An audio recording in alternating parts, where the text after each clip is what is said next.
The story starts with a young girl, Ruri, brushing her teeth in front of the bathroom mirror. Mid-brush, she squinted at something on her head, making her pause and check the mysterious intruder on her head. "What in the world?" she mumbled, inspecting it closely through the mirror. With a furious brow, she storms out of the bathroom, only to find her mom cheerfully making breakfast for her in the kitchen. Before mom can complete greeting her good morning, she tells her mom that there's a weird growth on her head, and she needs her expertise. Ruri exclaimed, pointing to her head and wondering what she had just discovered. Her mom glanced at her eyes widened, and a look of horror took over her. "Yikes, what is that?" "No yikes," she pleaded as she woke up with them.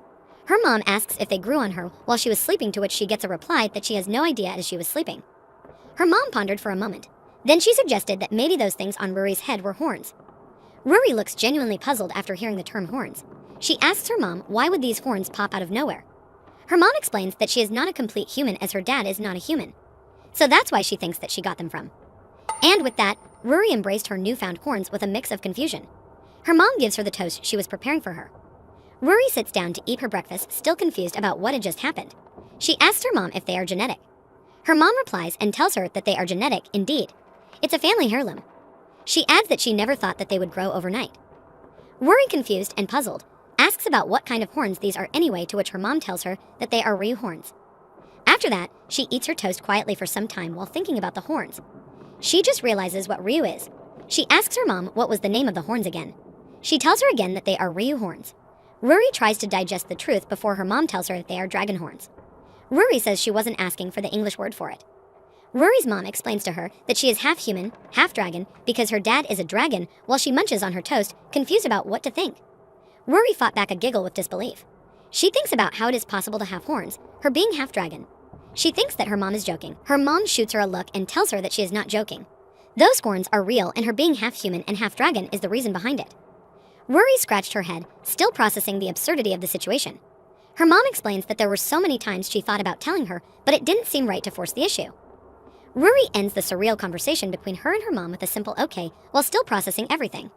While finishing up her work in the kitchen, mom tells Ruri she is heading out as she needs to get an early start for the day. She asks her what she will be doing about school.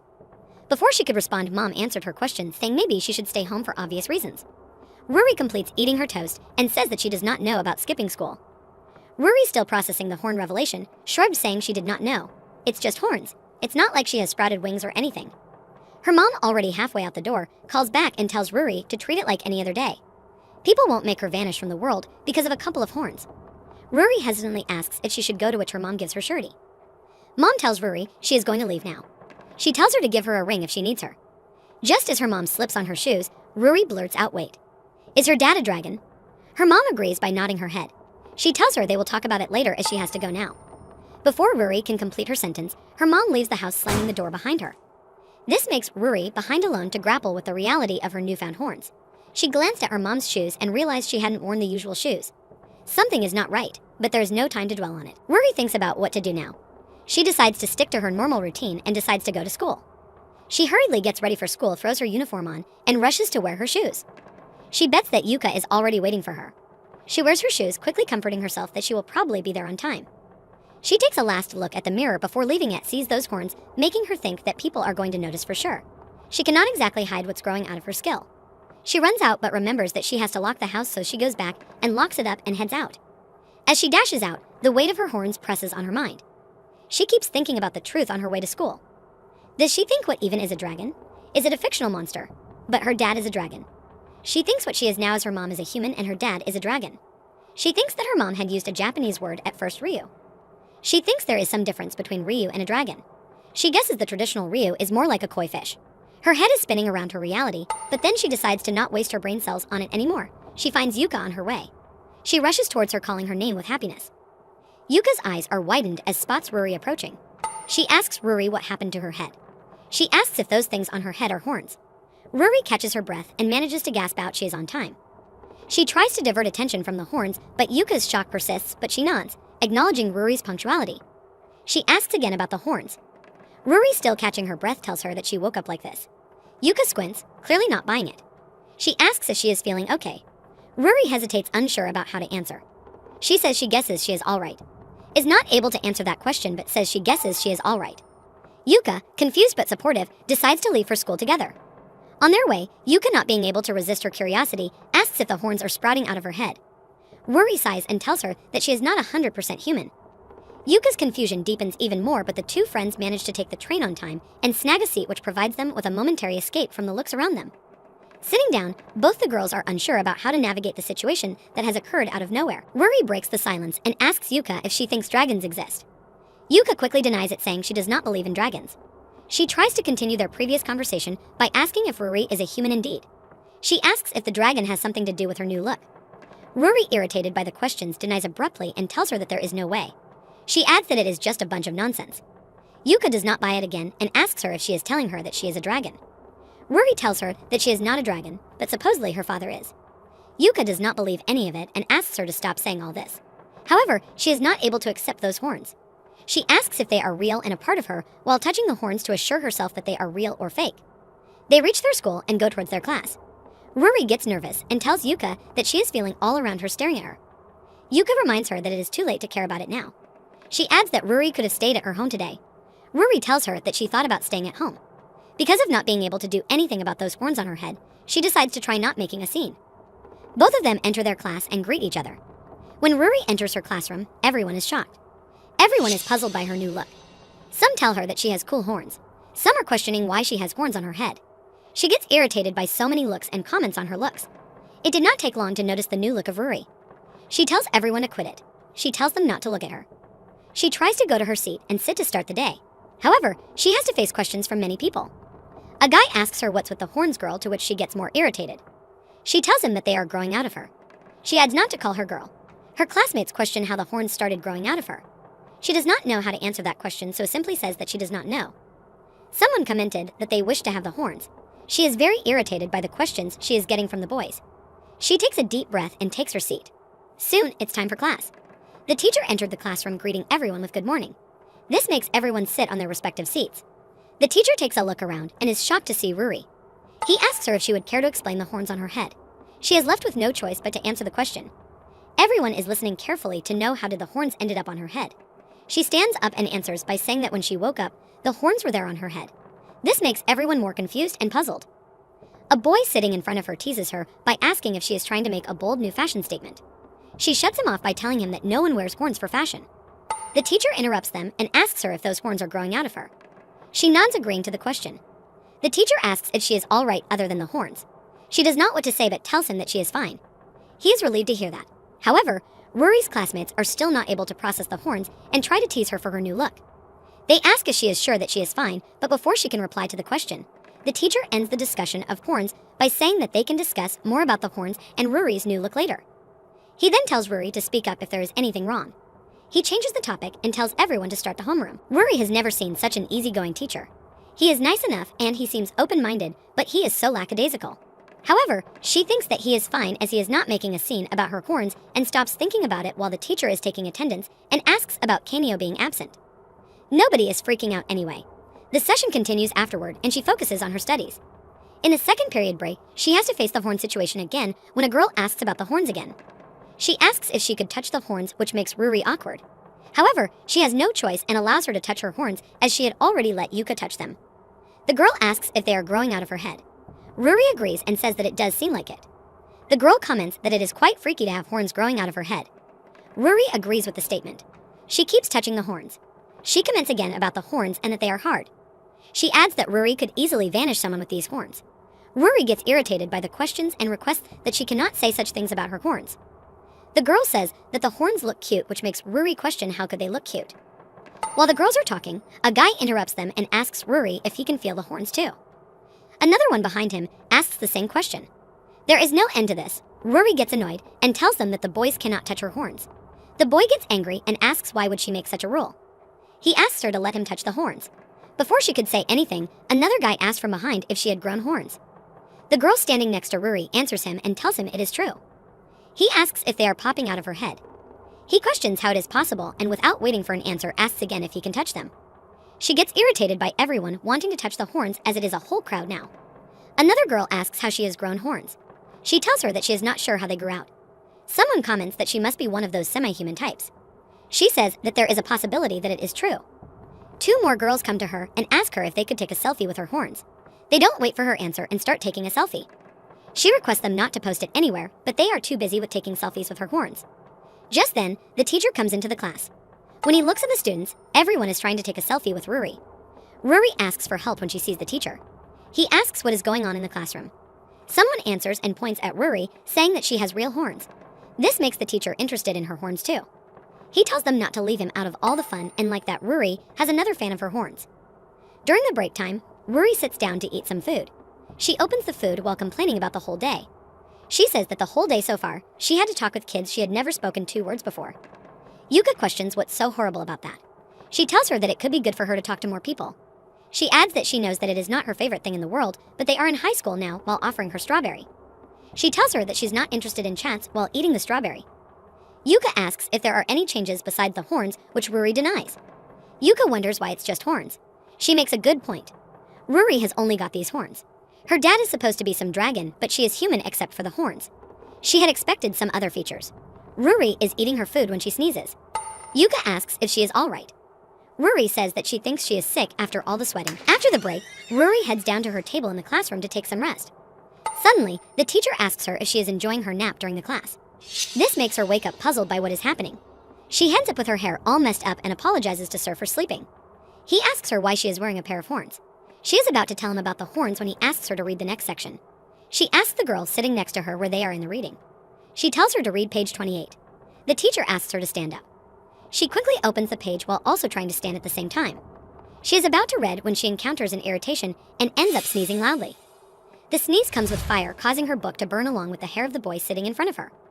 Everyone is shocked to see what has happened. They are shocked to see fire coming out of her mouth. They question how she breathed fire. On the other side, Ruri is shocked to see what she has just done. She gets dizzy and falls to the ground. Yuka sees this and rushes towards her to help her friend. She asks her what is going on with her. Ruri encounters a lot of red liquid coming out of her mouth.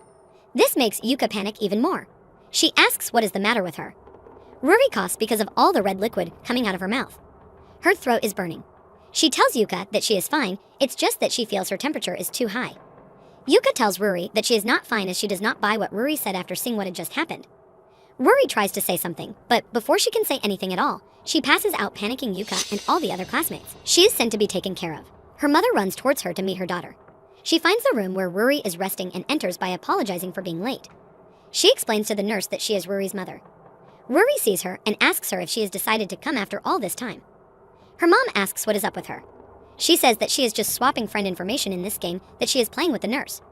Her mother asks the nurse and she hears Ruri breathe fire out of her mouth. The nurse tells her that she was told the same thing. She apologizes again for being so late. She asks Ruri if she is okay. She questions her mom if she thinks she looks like she is okay. She tells her that she doesn't seem okay. She adds that the fire breathing is not great as she does not have a dragon throat yet. She apologizes again for being so late to the nurse who is taking care of Ruri. She apologizes for the trouble, to which the nurse tells her that is all right. Ruri's mother tells the nurse that she will take Ruri home herself. With that said, they leave for home. On their way, she asks Ruri if the classroom goes up in smoke. Ruri answers her question and tells her that only the head of the kid who was sitting in front of her was burned. Both of them are puzzled and confused about what to do now. Ruri's mom tries to comfort her and tells her that there is no harm as long as his hair isn't scorched down to the roots. Ruri denies it by telling her that she did some harm. Ruri's mom is about to sit in the class when Ruri asks her why was never told about any of this. She tells her that she had no clue that she would breathe fire. She asked her mom why everything about her father being a Ryu was kept as a secret. Both of them sit in the car while Ruri's mom apologizes for keeping everything a secret. She adds that she didn't mean for it to be this big of a secret. She tells Ruri that she doesn't see the need to sit down and have a special talk about it. Ruri is irritated by the statement and asks if her mom is being serious. Her mom tells her that she had no idea that those pointy things would pop out of nowhere. She tells her that she looked human-like since she was born, so she assumed that would never change. But then she entered the kitchen with those horns in the morning. She tells her that the horns had freaked her out in the morning. She starts with the fact that the child of a human and a dragon was born looking like a human but changed overnight. This is pretty strange. Dragons are bizarre creatures, Ruri's mom guesses. Ruri's mom tries to comfort her daughter by telling her that everything got her off guard. She apologizes for not being able to find the right way to tell her that her father was a dragon. Ruri tells her mother that she does not care who her father is at this point, as it's always been the two of them all her life. Her mom tries to explain, but she continues to talk and tells her that the fact that her mom kept all of this as a secret all this time makes her feel weird. Her mom thanks her for understanding her and tries to console her by saying that she is such a grown-up when Ruri asks her mom to let her out. Their conversation shifts to a new version of the same discussion when her mom tells her that she had met with her dad that day. Ruri tries to digest the confession. She asks her again if she has met with the dragon guy that is her father. Her mom nods, reassuring her statement. Ruri asked about her mom's work and if she had gone to meet her father. Her mother tells her that this business with her had her in a panic, so she took a day off. She tells Ruri that her father lives deep in the mountains. Ruri is now able to understand the shoes her mom had worn in the morning. Mom tells Ruri that she had told her dad what was going on, and he was thrilled to hear it. She adds that her father was proud of her as he said that Ruri was the baby girl.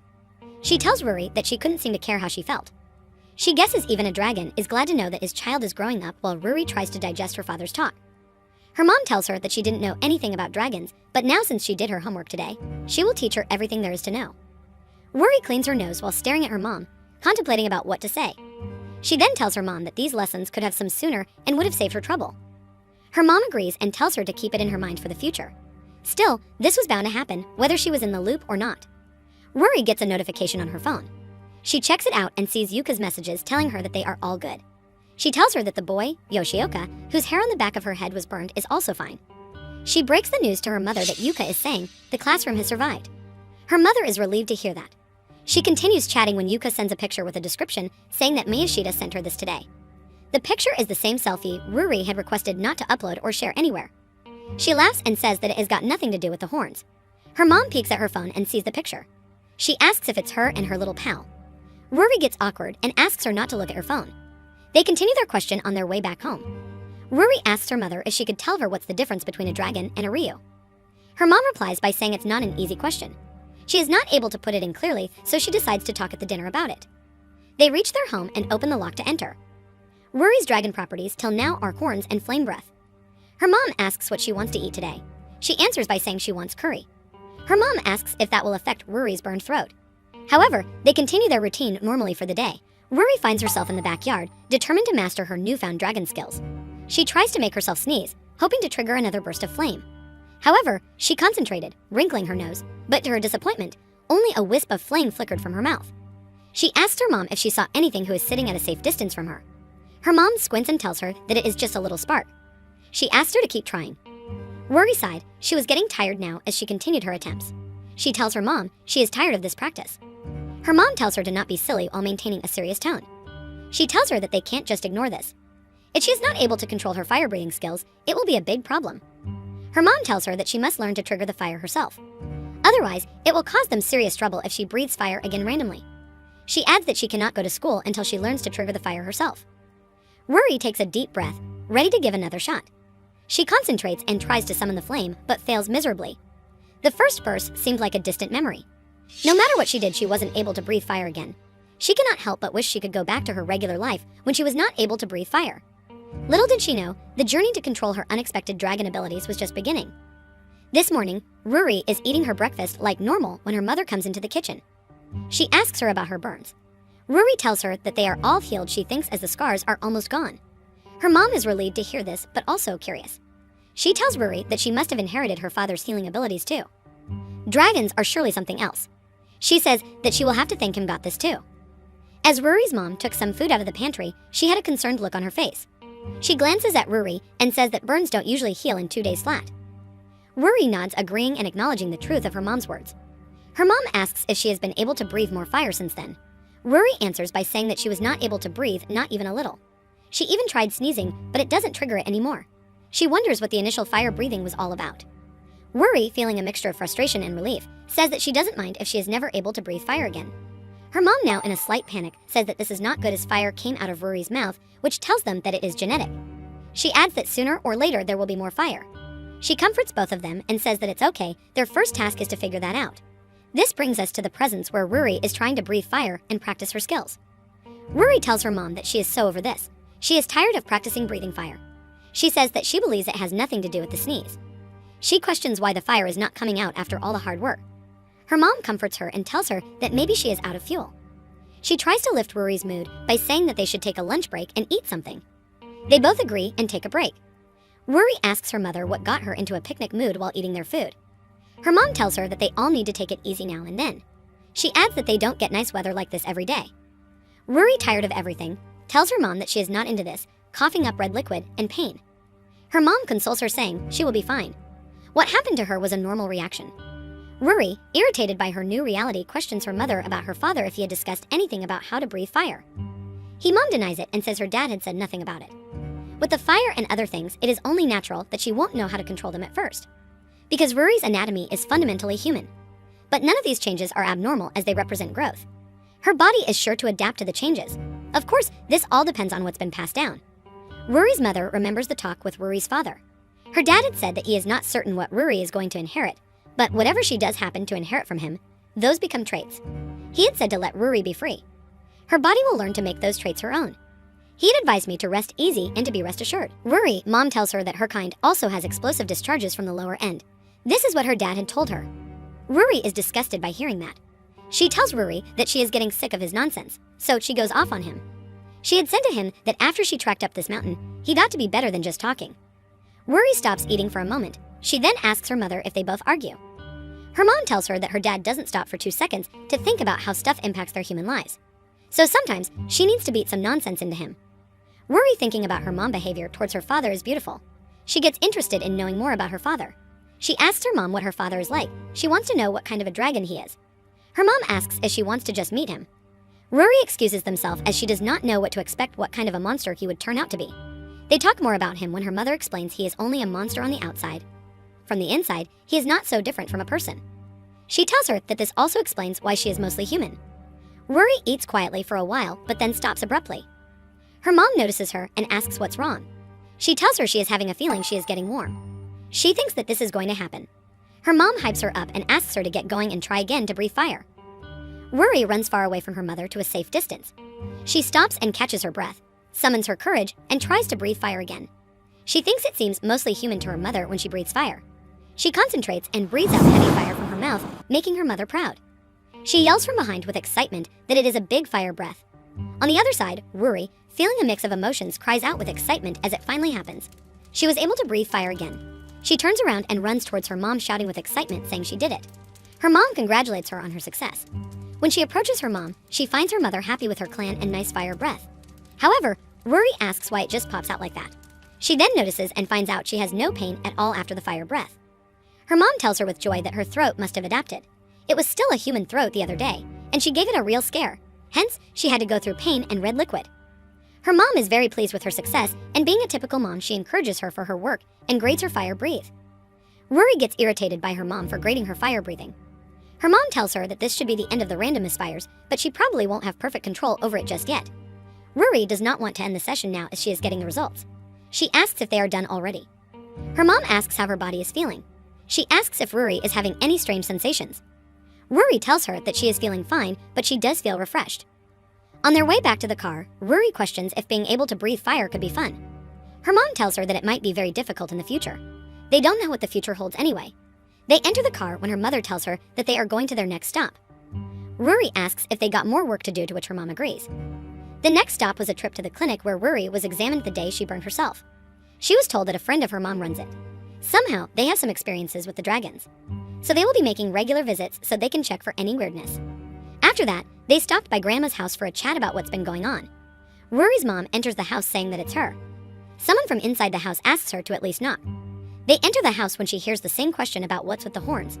Her mom tells Grandma that they inherited them. Ruri greets her Grandma when she is invited to get in to have some melons. They eat melons together happily while trying to not think about the dragon situation much. These visits are a rare chance to witness Ruri's mom get a talking to. Grandma notices Ruri's mom and exclaims she looks relaxed. She asks for the reason behind it. Grandma and the rest of the family already knew about all of this, and they were ready to help out if needed. Grandma touches Ruri's horns and comments they are really good. She Ruri that she could use these horns if someone tried to cause trouble for her. After they visit Grandma, they greet her and make their leave. Things are going to change now as she is a dragon now, and this day of errands drove that point home.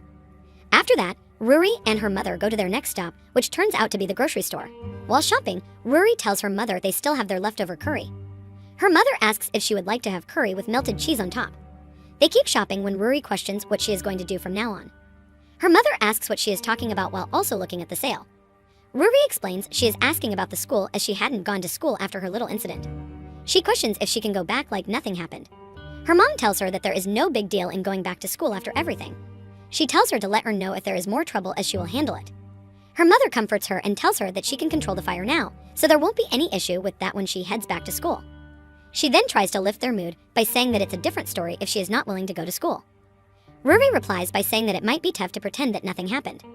Her mom asks her to go ahead and choose a frozen treat for herself. Her mom shows her the treat she is getting for herself.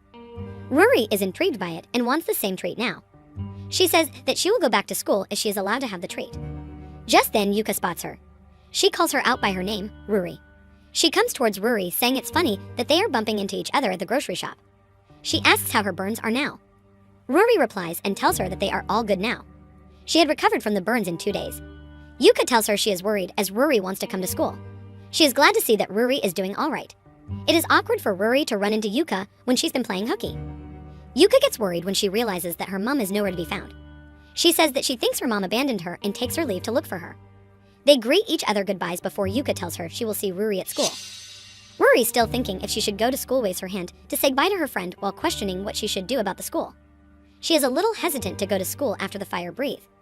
She guesses she will be heading back to school now. Her mom tries to change the topic and asks her to pick the second treat. Ruri gets excited by hearing this and asks if her mom is being serious about it. The next morning, birds are chirping outside Ruri's bedroom, hinting at the start of the new day. However, on the other hand, Ruri is still in her bed playing video games.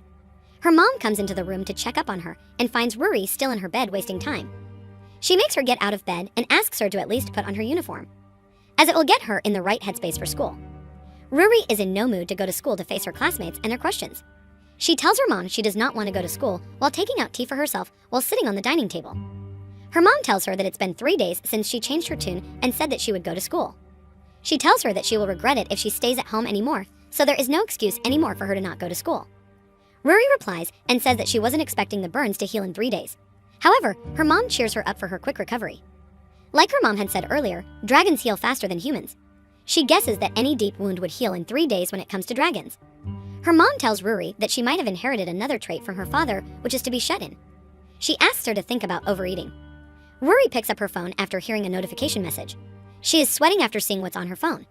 Her mom tells her she shouldn't use her phone while eating, but then asks what's wrong when she looks at her daughter. Ruri agrees about not using the phone when eating, but she tells her mother that Yuka is on her way over here now. Her mom is happy to hear that.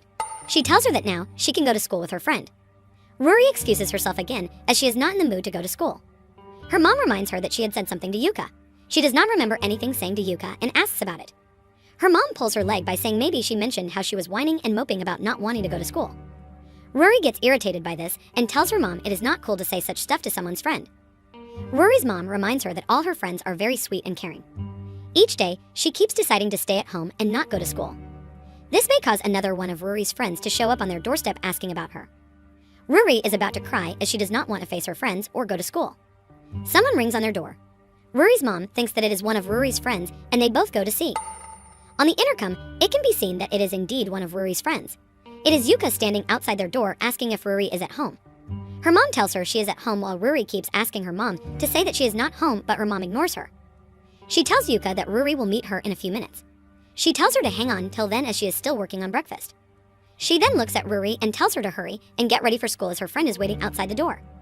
With no choice left, Ruri quickly gets ready to go to school.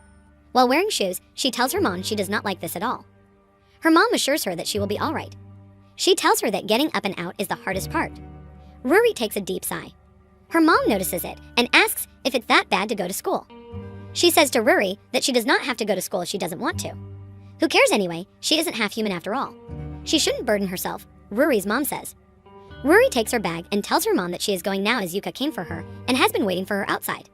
She tells her mom to see her later before leaving her house. Her mom wishes her luck and tells her to have a good day. Ruri opens the door and leaves. Outside her house, she finds Yuka waiting for her patiently. Yuka greets Ruri good morning with excitement and comes forward to hug her. She is happy to meet Ruri after a whole week. Yuka finds that Ruri has a higher temperature than normal. Ruri questions how they are meeting after a week as they had just met at the supermarket. Yuka explained that it's been a week since she had seen Ruri in a uniform. Both of them decide to head off to school afterward. Yuka jokes with Ruri about her messy hair. Ruri replies that she was in a rush, that's why she couldn't make proper hair while trying to set her hair with her hands. On their way, Yuka notices and says that there are no burn marks from a week ago. She tells Ruri that there is no scar or trace of the burns. Ruri tells Yuka that it is another dragon power. She can heal quickly. Ruri asks about how things are at school while both girls enter the train and take a seat.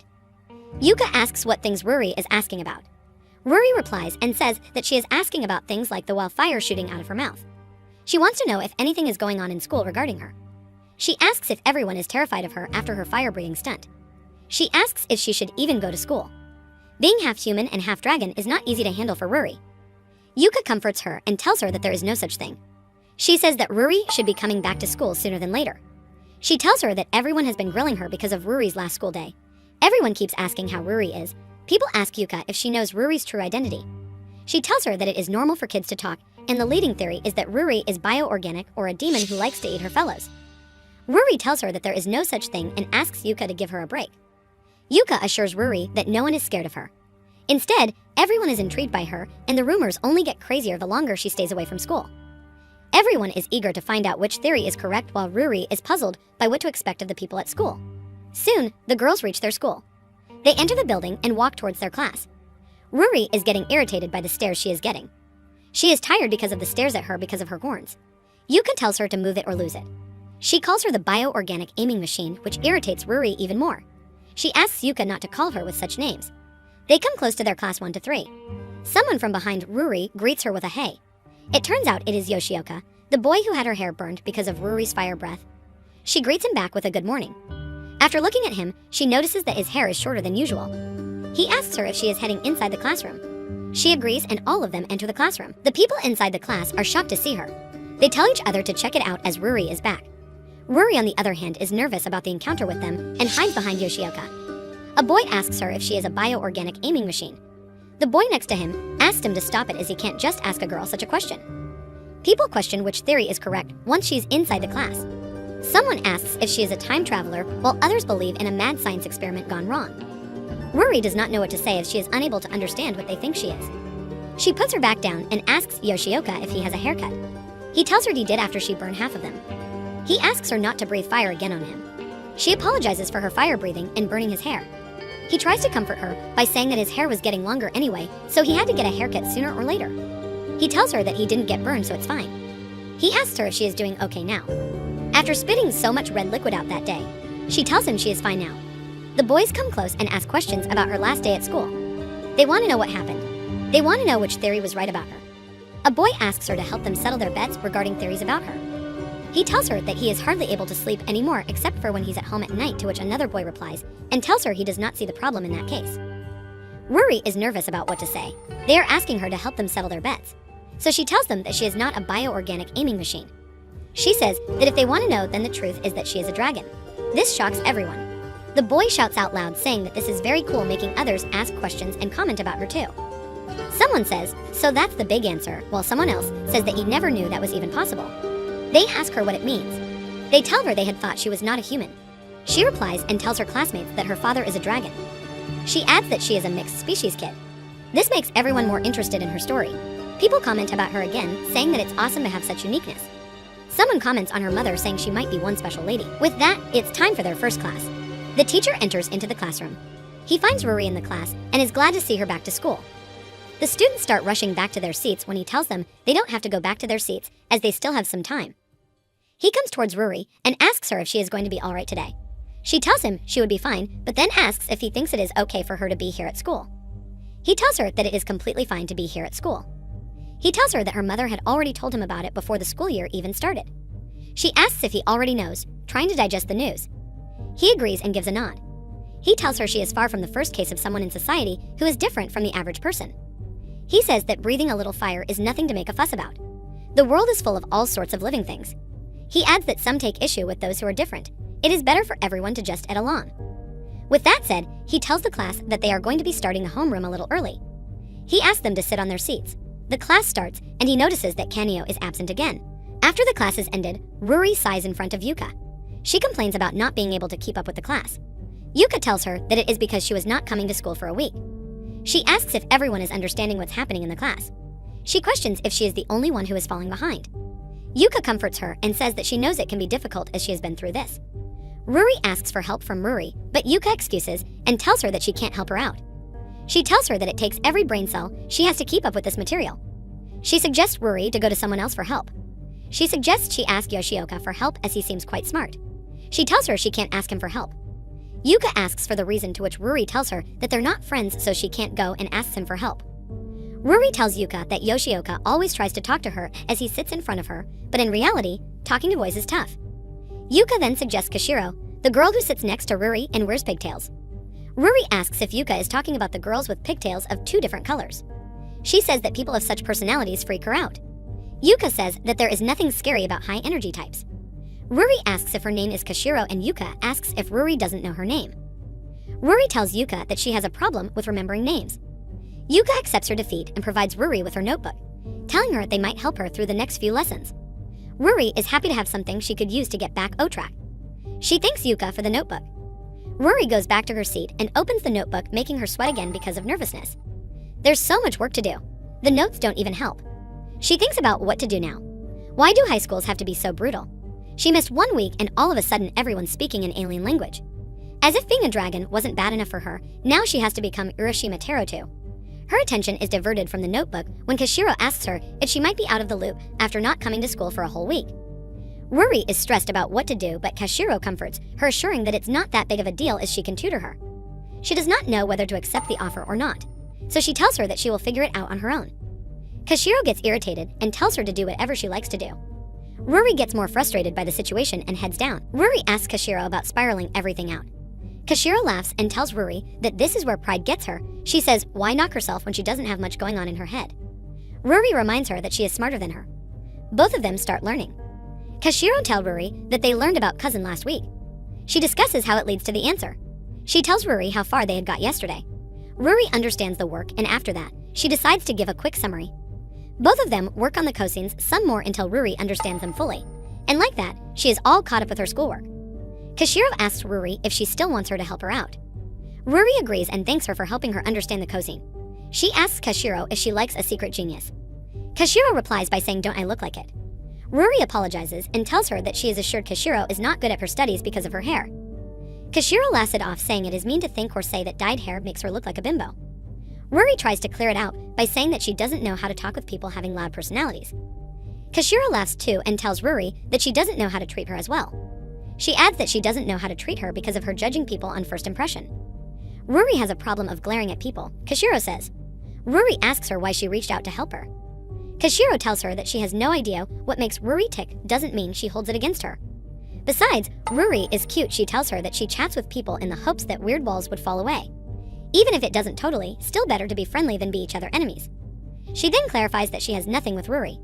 Since the school stuck their seats next to each other, she had rather get along with Ruri. She requests Ruri to speak to her even if she is not that close to her. She then compliments her corns by saying that they are really cute. Kashiro would have done anything to have them. Ruri, while drinking the juice she had just bought, thinks about her corns being cute. Kashiro asks her to have a study session after school today. She asks Ruri if she does any sports or a club, to which Ruri denies and tells her she has never joined any community. Kashiro tells Ruri that this is the perfect timing to get a Starbucks since a new branch came out with a new drink. Ruri hesitates about having a Starbucks with Kashiro. On noticing, Kashiro asks Ruri if she has anything against Starbucks, to which Ruri denies. She then gets excited and asks Ruri to come on as it is prime high school girl stuff. Ruri goes back into the class and tells Yuka everything about what had happened. Yuka is happy for Ruri as she is making new friends and getting out of her comfort zone. She tells her she needs a lifeline. Yuka asks for the reason for such a statement. Ruri tells Yuka that Starbucks is scary. Yuka gets worried and asks what's wrong with the coffee shop. Ruri shares her experience when she last walked inside Starbucks. Everyone was on laptops and tablets. Everyone seemed so cool with their interesting lives. She was ashamed to be stinking up the place with her bad fashion sense. Yuka asks Ruri if she thinks that everyone around her judged her. Ruri requests Yuka to come with her and join the study session, but Yuka denies it and tells her she can't come with them as she has a committee meeting to attend. Ruri remembers discussing about the meeting, but then she reminds Yuka that she wanted to have a frappuccino. Yuka tells Ruri that she bet Ruri wants to go so she won't waste time anymore and leave. By implementing Yuka's advice, Ruri leaves and goes to Starbucks. She enters the coffee shop while readying herself for what she is about to see. Kaharu spots her soon after Ruri enters the shops. She stood up and waved at Ruri so that she could see her, a girl with her. When Ruri comes close to both girls, she notices that the second girl is Miyashita, the girl who took a selfie of her. Ruri tries to understand how both these girls wanted to know about her. The girls decide to make an order. The waiter comes to them to take their order when he stops abruptly after seeing Ruri's horns. Kashiro tells him not to mind the horns. They look at the menu and Ruri finds out that frappuccinos are pricey. Kashiro tells her she can buy it for her, but Ruri stops her by saying that she can buy it for herself. Ruri is ordering her frappuccino when she gets so many stares at once from the people around her. The person taking the order is also confused by the existence of horns on Ruri's head. She asks if they are real, and then they have the usual talk afterwards. Ruri gets her frappuccino. All the girls sit together and decide to have their drinks. They enjoy the coffee while Kashiro also teaches Ruri about the work she wasn't able to understand as she didn't come to school for a whole week. Ruri is happy to have someone teaching her everything while also enjoying her coffee. She looks at the girls and then asks the girls for a favor. The video calls Yuka as Ruri misses her a lot. Yuka is proud to see Ruri enjoying and having a good time with new people. All of them have a good chat on the call while also enjoying their coffee and studying at the same time. After having so much fun for the day, Ruri is wiped out due to studying so much. Kashiro tells her to call it a day. Mayashida comments that it was too much for them to study every subject in one go. Ruri says a heartful thanks to Kashiro and tells her she needs help. She says she never knew studying could be so fun. She had enjoyed her time with the girls. Miyashida says she feels like she didn't contribute at all. Kashiro laughs at Miyashida by saying that maths makes her eyes glaze over. Miyashida tells her it is rude to say such a thing and laugh too. Kashiro says to Ruri they should have another study session like this. Ruri thinks about it and hesitantly asks if they are not scared of her. They look at her with confusion. Ruri explains that they are sitting here studying as if everything is normal except that she is a breathing dragon. She says that thinks it is a little scary hanging out with her. She adds that even she doesn't know when the next crazy dragon thing might happen to her. Everyone at school acted like it was no big deal. She can't help but wonder what's on everyone's mind. Kashiro tells her it is more fun than scary to hang out with Ruri. Mayashida says that it is a little scary but she is not sure. Ruri listens to their thoughts about her and starts drinking her coffee again. Kashiro looks at her smiling. She tells her that it is a little scary, but hearing what her mom had to say got her thinking about stuff. Ruri looks at Kashiro questioning what she meant by that. Before she could ask, Kashiro tells Ruri that her mom came to school after that little fire incident and talked to the whole class. She started with a little bow. She said that as we all had guessed, Ruri is no ordinary human. She apologized for keeping it a secret while everyone was listening silently and with confusion. She promised to do something about the fire breathing and said she was already talking it all over with Yoshioka. So they knew that you and your family were working on it during her time off. That made them realize that there is nothing to be scared of. Ruri looks at her with confusion. Kashiro asks if Ruri is scared herself as she is learning about all this along with the rest of them. She doesn't reply to Kashiro's question. Kashiro hugs Ruri, asking her not to go all antisocial because she is scared of what is happening right now. She showed up back at school because she figured out the fire breath. She assures Ruri and tells her not to think about what others are thinking about her. Mayashida laughs at Kashiro for hugging Ruru, while Ruru asks for some personal space and to stop hugging her. She is relieved once Kashiro stops. Ruru realizes that they are all just so decent, which she never would have known if she had put herself out there. With that, all of them decide to call it a day and leave for their homes. Ruru thinks about how her mom is always pulling these strings behind the scenes. That's the only reason they are all so weirdly willing to accept her. Ruri reaches her home while thinking about her mom's efforts for her. She hears her mom talking about how she had told her there wouldn't be any more secrets. She enters the house. Her mom sees her sitting on the dining table doing some work on her laptop. Ruri happily announces she is home and takes off her shoes. Her mom comes in and greets her. She laughs at Ruri coming so late after school. Ruri apologizes, but her mom shrugs it off as she is very happy for her. She asks if she had fun studying. Ruri gives a nod and smiles to show her satisfaction with the study session. Ruri asks her mom how her teacher knew about the dragon stuff already. Her mom apologized for not telling her about it and said that she figured the school should be aware, just in case. Ruri laughs at the fact that the just in case happened, to which her mom agrees. She comes into the kitchen and sees the food. She asks her mom if it is what she is thinking. Her mom tells her that she made takoyaki tonight. She asks her to shower first so that they can have dinner. After taking a good shower, Ruri's mom takes out food for Ruri and gives it to her. She likes the food and laughs at her mom, saying that she is trying to show off her Osakan skills. Her mom tells her she can teach her next time. Her mom tells her this is ice once in a while to have such dinner. Ruri is busy eating the food, which tastes yummy but hot. Her mom tells her to be careful as they just left the pan. She laughs at her daughter for being able to breathe fire but not being able to handle hot food. Ruri enjoys the delicious food when her mom asks her about school. She asks how the day went.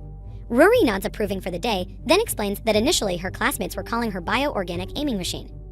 Her mom questions what that means, to which Ruri explains that this whole past week, they were placing bets on what sort of inhuman creature she is. Her mom comments that high school students are a breed apart. Ruri tells her that it is like they don't care about anything at all or care very little. But for them, it's more exciting than anything. Her mom asks if it was tough handling all their questions and comments regarding her. Ruri denies and says that she didn't hate their comments. Ruri's mom offers more food to her. Ruri reminds her mom that she is supposed to eat too, which she forgot because of stress related to her daughter. Ruri continues by saying that she guesses a fire-breathing semi-human isn't that big of a deal. She asks her mom what she is thinking and feeling now is stuff that even the most ordinary people deal with all their lives. Ruri's mom tells her that all these concerns are distinctly human even for a half-dragon. Ruri is to herself, mom says, assuring her daughter while she finishes her dinner. After dinner, her mom takes a deep stretch, then says she is ready to have a gaming session as she had a tough work day. Ruri asks her to let her play too. Her mom allows her to be okay with her. She asks her to haul the table out of their way and get the cushions out. She sits down to take out the game, but instead gets confused and asks what game they are playing. She asks if Ruri would like to play Mario, to which she denies as the game is very old. She takes out a game saying she never won the game. She says that it will be amazing to play in dual mode. They start the game when her mom comments saying the graphics are making her eyes itch. She does not understand how the stuff people put out these days is so wild. They set their game accordingly and then start the game. Ruri's mom tells her not to steal her mushroom. Ruri asks her not to toss her in the pit. She comments on her mom's game and says she made her vanish and lose. Just then, her mom also vanishes from the game, which shocks her mom but makes Ruri laugh hard. She tells her mom she is just never going to pass that point alone as it's just deserts. She laughs at her mom for making her lose the game. Both of them laugh a lot at each other and play the game, enjoying their time and making good memories. They win their game at last and are relieved. Ruri takes a deep breath and her mom notices it. She asks what it is. Ruri questions if there is more stuff she is going to inherit from her father. Her mom agrees and tells her this is true. However, they are not sure what traits she is going to inherit. Ruri hopes that it doesn't happen like the fire-breathing incident. Her mom tells her that if she notices any signs or omens of something else, there might be a way to block it. Ruri asks what kind of omen. Her mom explains and tells her that she will lay some groundwork before the next trait pops up. She assures her that they will figure it out. She asks Ruri not to worry too much about it. Ruri nods while still concerned about what will happen next. But she hopes that whatever happens, she wishes to go to school. Her mom laughs at her and reminds her how she wasn't willing to go to school in the morning. Ruri gets embarrassed and asks her to quit it. The next day, it is raining heavily when Ruri is about to leave for school. Her mom asks her not to forget an umbrella or she will get wet out there. She asks her to be sure to bring the umbrella back home as well. Otherwise, she will be stuck with Katana one next time. Ruri shows disgust as doesn't like such kind of umbrella. Ruri packs her bags and wears her shoes to start the new day. Both of them say goodbye to each other to start their day. Ruri goes out to go to school. The rainy season is here. It's the worst of all the weather as it gives Ruri a headache. Yuka and Ruri go together to school while discussing about weather and Ruri's headache. Yuka asks Ruri if she is feeling okay as she might be having a headache. Ruri tells her that she had taken a painkiller earlier. She asks Yuka if the pressure drop doesn't mess her up. Yuka answers by saying she hasn't noticed anything till now. Ruri laughs at her and says she is jealous of her in this regard. Yuka notices that Ruri has a fresh look. It's the first time she has swapped out part of her uniform in high school. Ruri explains that the blazer was weighing her down, so the change feels great. Yuka tells her that a vest would work perfectly as it screams high school girl. Ruri gets annoyed by the statement and asks her to stop talking like that. She apologizes before they can reach the school. Both girls close their umbrellas and enter the school building. Yuka asks Ruri about the study session she had yesterday. Ruri tells her that she had a lot of fun. She even added those girls all online, and they said they should make it a regular thing as they enjoyed it a lot. Yuka is happy to hear this. She asks if she could join them next time. Ruri laughs, saying she is not sure about allowing her to come with them after she turned her down last time. Yuka laughs too, asking if Ruri is holding any grudges. They enter the school, and people start staring at Ruri and talking about her corns. Some say it is popping out of her head, while others say it might be just a hairband. They talk about her fire-breathing experience too. Someone thinks that she is cute. She has to go through many comments regarding her. Everyone keeps calling her dragon. This annoys Ruri a lot. Some don't even bother saying the complete word. She asks them to at least the whole word. Yuka notices everything and asks if Ruri is alright. She nods, assuring Yuka that she is fine. They enter the classroom and sit on their respective chairs. A boy comes to her asking what a dragon is. He asks if they exist. Yoshioka asks her if she is telling them that the dragons are not fictional. She gets annoyed and asks him why he is asking so many questions now when he is ready to believe it yesterday.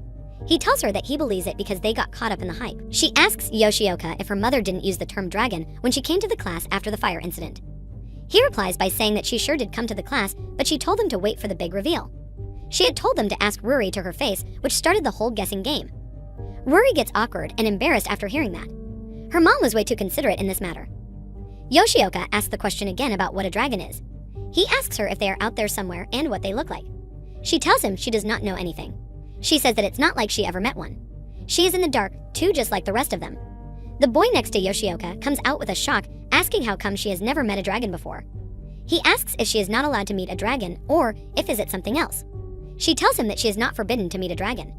Yoshioka asks the boy to calm down as there are all kinds of families. She does not know what to say anymore regarding the matter. She asks Yoshioka if he would like to touch her horns. He gets nervous and asks why she did not allow him before and if she wants him to check her horns now. She tells him that it is kind of an apology for her hair. He tells her that he was only joking. He adds that whether she has horns or not, he doesn't mind. She tells her it's just horns. There is no big deal with having horns. He agrees to check them while also freaking out. The boy next to him is very hyped up as he wants to touch them too.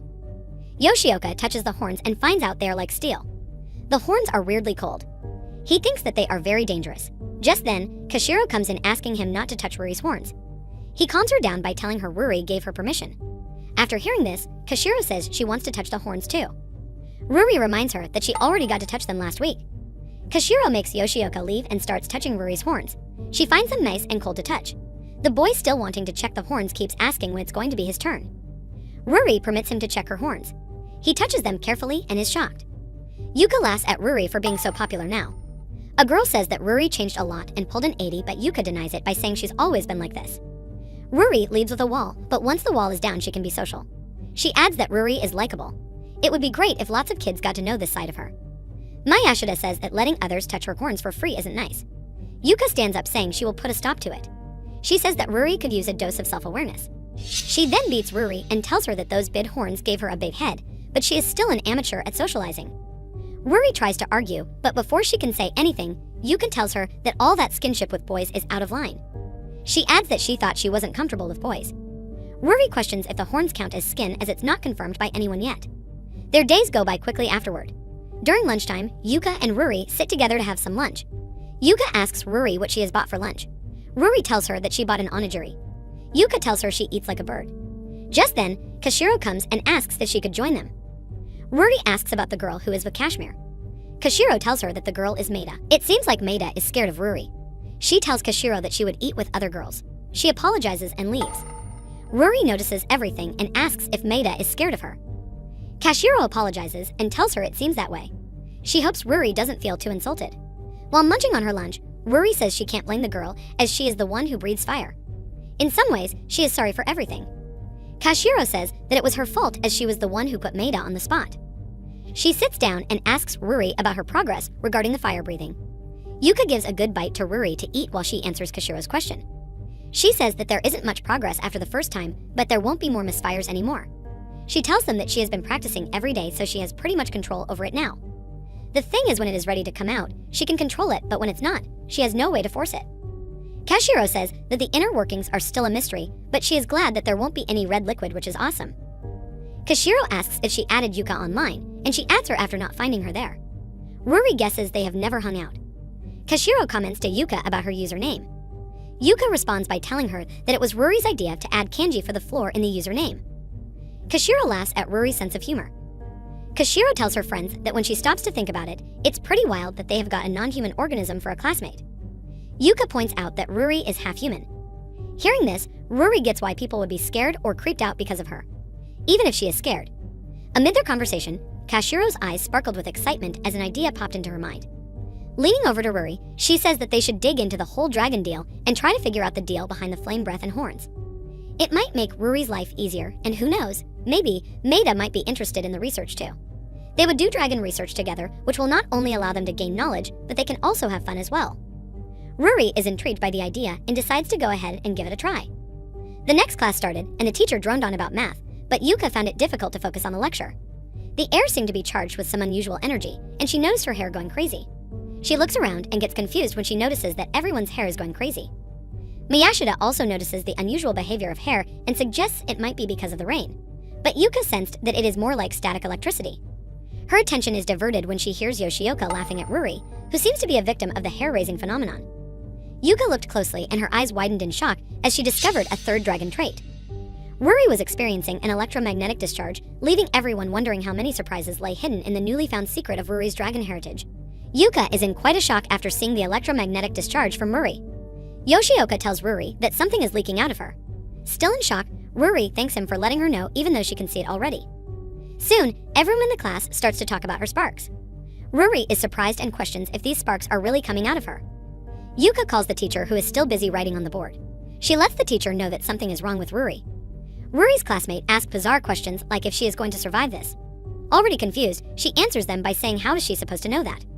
She is rethinking her life at this moment and questions what's up with her, making this electricity all of a sudden. She looks around in the class and realizes that her vision is all weird. Soon, the sparks coming out from Ruri settle down on their own. The teacher asks her if she is good. Ruri apologizes to the teacher and her classmates and sits down in her seat. The teacher asks Ruri to visit the nurse after the class just to be safe and continues with his lessons as if nothing happened while the whole class is still talking about Ruri's electromagnetic sparks. Ruri sits there in awkwardness the whole time, now wondering what was that shock of electricity discharge about. She wonders if it might be related to the dragon thing. One of her classmates comments that Ruri isn't even human anymore, while another one says she could beat crime with her meta powers.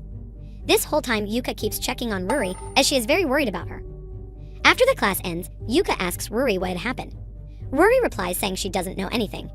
If she had any clue, she would have come prepared. She wishes someone told her about it earlier.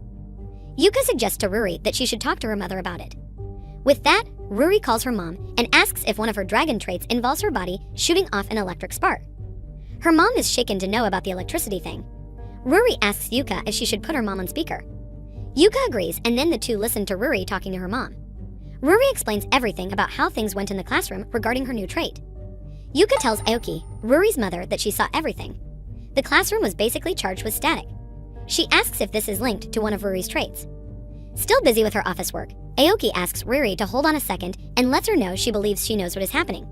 She tells Ruri that there is nothing to worry about. While Ruri is confused about how there is nothing to worry about when literally she generated electricity out of nowhere. Aoki tells Ruri that her best guess is that it is linked to a particular dragon trait. But it is not dangerous on its own. She asks Ruri to try and not to trigger it, and she should be good. She apologizes to Aoki for being busy and lets her know that she will give the details when they get back home. She says she can come and get Ruri if she is still anxious, but Ruri rejects the offer. Aoki leaves Ruri in Yuka's care and lets the girls know that they have permission to run towards the hills if something happens. She ends the call after asking Ruri to call her if something comes up again. After that, Aoki stands in front of the printing machine while her colleagues ask her for the copies, worrying about her daughter. On the other hand, Yuka cheers Ruri on her situation and lets her know that at least her mom, Aoki, has some idea of what is happening. But Ruri sits on the ground abruptly. She is exhausted because of one shock after another. She says being non-human isn't exactly a walk in the park. While Yuka asks Ruri to stand up as the floor is filthy, Ruri says with each passing day, she drifts farther from humanity. She asks Yuka if she still wants to be friends with someone like her. She says she thought she could handle this because nobody else minded, but this stuff is getting hard for her to ignore. Yuka calms Ruri by saying that she will just have to figure things out on the get-go, as life as a half-dragon is going to be tricky. Ruri says she knew this in theory, but now when she is dealing with it, it is very difficult for her. Yuka says Ruri's situation doesn't bother her, and because of that, they will always be friends. Ruri thinks she will have to be on her toes for the rest of the day. Just then, their classmate comes towards them asking them to hurry up as it is almost time for class. She also apologizes for not studying as a group today as the teacher told her to stay after class. She says Yuka can also join them in the study session next time. With that, the trio goes inside the class and study for the rest of the day. After the class ends, it starts raining. Ruri is about to leave when she is asked to be put on cleanup duty as one of today's assigned helpers is absent. Annoyed, Ruri asks why it has to be her. The teacher says that it is because she came into view because of her horns. He then informs the girl, Maida, already cleaning, that Ruri will be helping her. Maida from the cafe is a little surprised to know about Ruri's help. The teacher asks the two if they don't get along, but the girl denies, and they both get to work. With no choice left, the girls begin to clean the classroom. The environment is quite tense between the two. Ruri tries to talk to Maida and asks if her helper buddy is supposed to be Kanao, who hasn't shown up in a while. She asks why is Kanao absent all the time and asks Maida if she heard anything from Kanao. But Maida doesn't say a word. Irritated, Ruri realizes that Maida is trying to ice her out. She asks Maida if she has anything against her, but Maida denies it. Ruri then asks Maida why is she ignoring her. She points out how Maida took one look at her during lunch and noped out. She says she won't get what Maida's issue is if she doesn't tell her. Ruri asks what has she ever done. She asks if it has something to do with her horns. But Maida asks Ruri to just stop and just not talk to her, shocking Ruri. With that, the two clean the classroom silently for the rest of the time. After that weird cleaning session, Ruri takes the train and then walks back home. When she enters the house, she is soaked in water. Aoki looks at Ruri asking if everything went okay after they talked. She asks if something happened, but Ruri denies it. Aoki asks Ruri if she wants to shower first as she is soaked through. Ruri says she will shower later and will just change for now. Aoki says they should then sit down for a chat and drink something. After some discussion on what they should drink, Aoki and Ruri sit down and discuss the matter of the electricity thing. Ruri asks Aoki what mutant power is she blessed with now. As if things were already enough for today, Aoki breaks the news and lets Ruri know that dragons can call lightning. The next day, Ruri gets up a little late at around 10 past 13. When she gets out of her room, Aoki is already packing Ruri's bag. Aoki asks Ruri to hurry up as they don't have the whole day to get ready. She asks if Ruri wants some breakfast, to which Ruri delightfully agrees. With that, Aoki makes breakfast while Ruri ishes up. After that, Aoki gives Ruri her bag. She asks if Ruri has packed everything. Ruri gives a not-so-assuring answer, to which Aoki tells her not to switch off her brain just because it is the weekend. The two ladies get into the car and Aoki decides to make a stop by the corner store before they continue their journey. Aoki tries to cheer up Ruri and offers a picnic as they have been blessed with the sun today. But Ruri declines the offer, stating she isn't that hungry. Aoki tries to play it calmly and asks Ruri to let her know if she changes her mind. Just then, another episode of Ruri emitting electricity happens. This panicked Aoki as she wasn't expecting it at a time like this. She quickly stops the car and asks Ruri to hop out of it while keeping out of sight. Last night, when Ruri came back from school, Aoki and Ruri discussed the latest dragon thing that happened to her during school hours. Ruri said after all this, nothing much could surprise her. She asks Aoki if, as she had said earlier, dragons can actually call lightning. She wanted to know a little bit more about this. Aoki said she was sure this was related to calling lightning. The odds are that Ruri's latest trait is a perk connected to that. Ruri asked Aoki if she thought she could call lightning too. While tanking Ruri's wet uniform, Aoki said it is hard to say she can do that. There are a bunch of traits like that. Big bad forces of nature, basically. And, like it or not, they are her genes. Aoki added that this wouldn't be the end of the world, except that they are popping out unprompted. She said when they were wrangling the fire, she realized that her traits were probably in a frenzy. Ruri asked if this was bad news for her, but Aoki said it was no reason to celebrate. That was all she could say right now. She could not imagine if Ruri fired off an actual lightning bolt. So they are going to do whatever it takes to keep that lightning in the bottle. With that, she gave a towel to Ruri and asked her to keep it on her head. She said she will fill her in tomorrow. It will be a high-octane day and asked Ruri to get some good night's sleep. Ruri asked if she was skipping school again, but Aoki reminded her that tomorrow was the weekend. Ruri does a big sneeze, which makes Aoki laugh. She said she already saw this coming, so she filled the bat and set it to stay hot. She asked Ruri to get her back to full strength. Whatever happened today that Ruri isn't telling her, it can wait. They won't have any tough conversations tonight. With that, Ruri had a good bath at night and then went to bed. Now, at present, Aoki gives Ruri a band and asks her to slap it on her wrist. Upon some questions, Aoki explains that it is an anti-static band. Wearing that should hopefully prevent more uninvited zaps. The latest move in her arsenal is basically a jumbo-sized static shock, so this thing might do the trick. Ruri asked if this anti-zap bracelet was made specially for dragons, but Aoki says she simply bought it online. Since it is just a temporary band-aid, she asks Ruri to be sure to take it off and let loose once in a while. She takes a relieving sigh, wondering if it was a close one. After this, they bought some tea and got back on the road. Ruri asks Aoki where they are going in the first place, as she hasn't been told about it yet. Turns out they ended up in a sports complex. Confused, Ruri asks Aoki why did they come here, but Aoki simply asks Ruri to have some patience. She says they should register first. She says she should have known that this place is jam-packed. Aoki checks them in while Ruri keeps asking why they came here. But Aoki doesn't reply. She simply asks if they should play hard to get in some much-needed exercise. She says she hopes Ruri is ready to sweat. Ruri asks what about that lightning risk. But Aoki says there is no need to worry about that, as that's part of it too. She asks Ruri if she is not doing so hot with the fire. Ruri agrees, stating sometimes she can make the fire happen, but sometimes she can't. Aoki tells Ruri that she can blame the frenzy state for that too. It is responsible for the random outbursts and the dry spells. And it is proof her body isn't functioning quite well. She says these functions are controlled by blood flow. It all circles back to how much her blood is pumping, which leads us to exercising. With excitement, Aoki says she hopes Ruri is ready to rumble, while Ruri thinks Mother of the Year over here just wants to kick loose. With that, they first decide to play basketball. Aoki plays it better than Ruri. Because of this, Ruri struggles the entire time. Aoki laughs at Ruri for being tricked by a 36-year-old. She asks Ruri to step it on. While catching her breath, Ruri asks Aoki where she got those skills. But Aoki asks Ruri to show some respect to her mama. Irritated, Ruri takes the basketball this time, but Aoki asks her to shoot it. She asks if Ruri is even trying to score. With little to no effort, she takes the ball from Ruri and makes the score once again. This ends their game by 10-0. She looks at Ruri, catching up her breath, and apologizes for going too hard there. She suggests they try something else.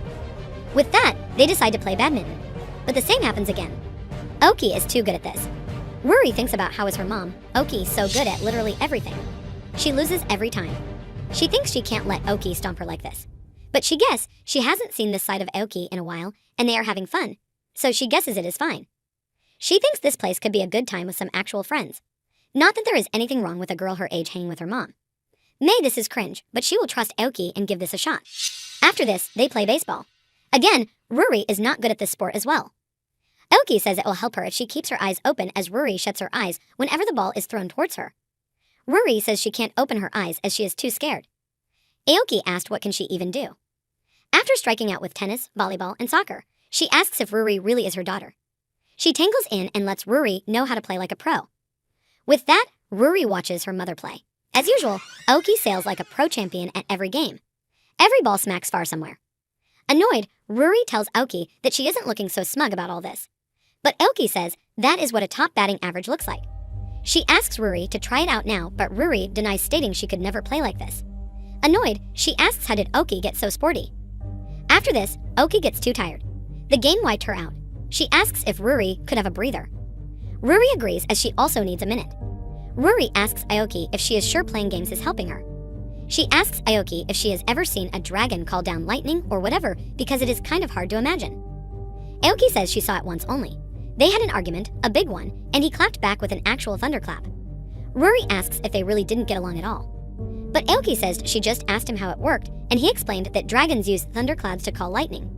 They fly around through the clouds, and during those little rampages, the electricity in their bodies gets released as lightning. It is a way to vent the electricity stored up inside. Ruri asks if electricity gets stored up, to which Aoki agrees, stating it naturally accumulates in dragons' bodies. Ruri asks why that happens. Aoki says that much knowledge is beyond her. It may be like when people get a static charge. She says too much buildup is bad for Ruri's health, so she needs to let it out every now and then. This makes Ruri what kind of a swell tray she has. Ruri says she can do the lightning thing, but she can't soar through the clouds. Aoki agrees, stating this is why it is sort of leaking out of her.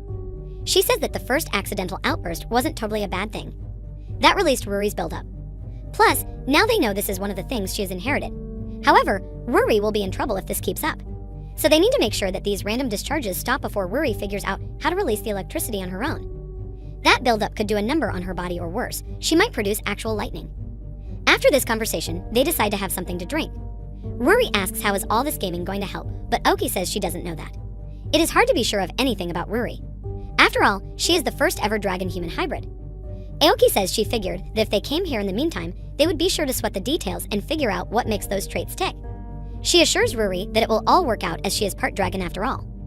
Aoki says the first step is to let her body figure out what it can do because those draconic traits are part of the package. They are with her for life. She says it won't be easy considering there are 9 total. When Ruri hears the count, she spits out the water she is drinking. Shocked, she asks Aoki for the count again, but Aoki says it is not that she has witnessed them all herself. Worried, Ruri asks if she will have to deal with 9 traits. She asks if she is going to survive this.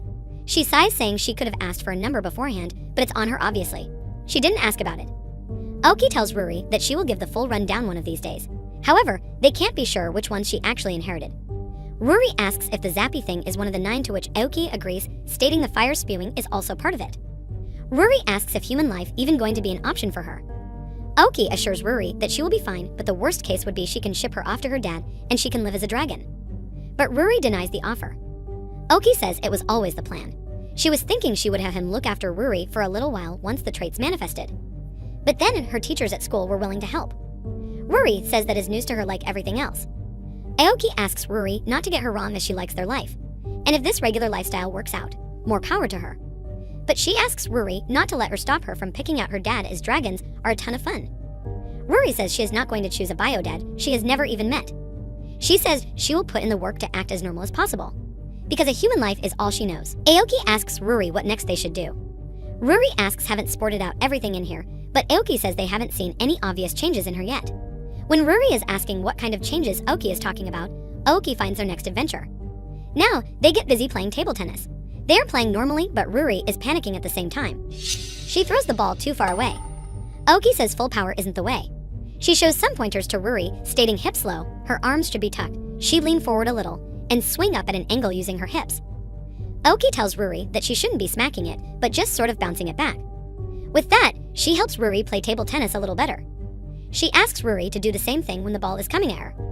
She tells Ruri that she can manage this one. Ruri thinks this could be fine as she doesn't have to worry about her horns at least. With that, they continue their game and Ruri plays better than before. Aoki is happy to see that Ruri got a hang of the game and says she really is her daughter after all. Ruri asks Aoki to stop talking as she is throwing her off. Aoki laughs, saying they should just rally back and forth for a while. Ruri asks why are they here as there are a bunch of other ways to exercise. Aoki says she wanted them to hang out together, but they never really got to do it like this. Her schedule barely left her with any time for her, and she was busy studying. She is glad that they found more time with each other lately, but this is just her hobby. Ruri realizes that is her angle. She thinks she was thinking the same thing. Soon, many people gather on the site to look at them playing their game. They point out how they are going hard. People question what's up with that horn. Just then, someone spots Aoki. Within no time, the two are running away from the crowd. People are wondering what happened just then. They question if Ruri is glowing and where is the fire. Aoki and Ruri run towards the roof. They have to take the stairs though. Ruri asks Aoki to just vanish them if they really have to sprint upstairs after a sports marathon. Ruri asks Aoki why is this happening now. Her hands are tingly and body is hot and her horns are lit up. She asks if this could be it. Aoki tells Ruri that when her dad called lightning, his horns glowed. All signs point to this being the big one. Ruri asks how big are they talking while walking up the stairs. Aoki says she doesn't see anyone over there and asks Ruri to tear that thing off. She looks at Ruri's band and asks him to get on. She can rip that band later. Ruri quickly finds the spots and emits the lightning, which turns out to be just a small one. After that, they laugh at it all. They worried so much about it and made so much fuss over what? A small lightning spark? Aoki laughs, saying that scared her. Here she was ready for a lightning bolt to roast her. She says it was more of a human-sized zap. She says it's not so shocking that a person could only manage that much. Even Ruri's dad only did it once every few years. Ruri tells Aoki that she could have mentioned that from the start. She looks at her hand and says it calmed down. She isn't in pain like yesterday. Aoki says coming here did pay off. She says maybe Ruri will have a better handle on it now. Ruri does a lightning zap again and Aoki laughs, asking if the lightning is under her command now. She says it is her power, so she should go ahead and put it to use if there is a humane way to do that. Ruri asks when can she use it in a human way. Aoki says she might be able to use it during self-defense. After that lightning encounter, the girls go back and play football. Ruri asks if the zap thing is over now. Aoki says she wouldn't be so sure. She had never witnessed it herself before now. She only heard about it secondhand, so she doesn't know the ins and outs. Ruri asks Aoki what she knows. Aoki says it is the first time she has given birth to a dragon's kid, so she will have to look into it. Ruri asks Aoki if she promises to stop her if she starts wrecking the town. She signs, saying living a normal life is hard. She says there isn't any reason to cry over what she was born with. She might as well think up a use if she can. Aoki is about to leave as their time is up and lets Ruri know about it. She says it is a smart approach, tough as it might be and some good may come of it sooner or later. Ruri asks Aoki if she could even be any vaguer. Just then, Aoki gets a call from work and she apologizes as she is out right now. She excuses for stepping away. She apologizes and leaves, stating it won't be too late. Now, Ruri is left behind and wonders how can she pass some time. She looks around the arcade and thinks this place really has it all. She takes a seat at a gaming spot, wondering if being a dragon saps the energy right out of her. She is about to take some now while sitting when some people come over to her after spotting her. They laugh at finding her because of her not-so-typical horns. Ruri asks them who they are as she doesn't know them. The girls laugh, saying they haven't really talked. Ruri is relieved that they haven't talked, or otherwise, she is at the edge of feeling all sorts of guilt. They introduce themselves as Kurosawa from classes 1 to 3. The other girl says she is Hinata Tazaki, who sits behind her, to one side. Just then, another guy comes in.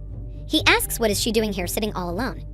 Ruri tells her that her mom is also here and she isn't alone. He suggests joining them as they have been wanting to chill with her. Hinata Tazaki tells the guy that Ruri just said her mom is also here and she isn't alone.